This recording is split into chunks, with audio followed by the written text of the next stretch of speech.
চলতি মাসে হামাস নেতাদের লক্ষ্য করে কাতারে হামলা চালায় ইসরায়েল। নেতানিয়াহু প্রশাসনের এই পদক্ষেপে নড়ে চড়ে বসে বিশ্ব নেতারা। সমালোচনা শুরু হয় নানা মহলে। এরই প্রেক্ষিতে আলোচনায় আসছে নতুন এক আশঙ্কা। ইসরায়েল পন্থীদের মধ্য থেকে উঠে আসে তুরস্ক বিষয়ে নানা হুঁশিয়ারি। আজ কাতার, কাল তুরস্ক কিংবা ন্যাটোর উপর তুরস্কের নির্ভরশীলতাকে প্রশ্ন করে নানা মন্তব্য উঠে আসে গণমাধ্যমগুলোতে।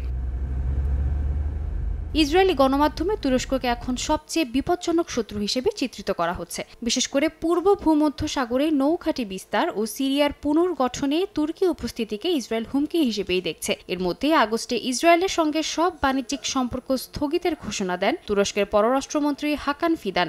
আঙ্কারার ভাষায় ইসরায়েল ফিলিস্তিনের সীমাহীন আগ্রাসন চালাচ্ছে এবং এর পেছনে যুক্তরাষ্ট্রের নীরব সমর্থন রয়েছে। সিরিয়া ইস্যুতেও ইসরায়েল তুরস্ক দ্বন্দ্ব ক্রমেই প্রকট হচ্ছে।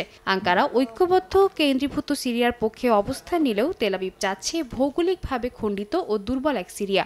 এরই মধ্যে সিরিয়ায় তুর্কি ঘাঁটি নির্মাণের প্রচেষ্টা ইসরায়েলি হামলায় ভেস্তে গেছে। বিশ্লেষকরা বলছেন, সাইপ্রাসে ইসরায়েলি প্রতিরক্ষা ব্যবস্থা মোতায়েন আসলে তুরস্ককে ঘিরে থাকার পরিকল্পনার অংশ।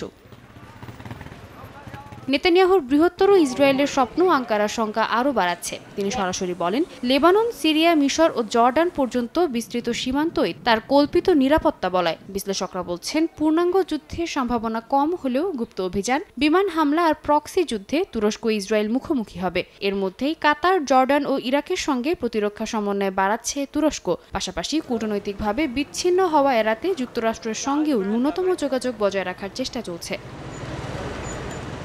সাদিয়া তাসনিম, সময় সংবাদ।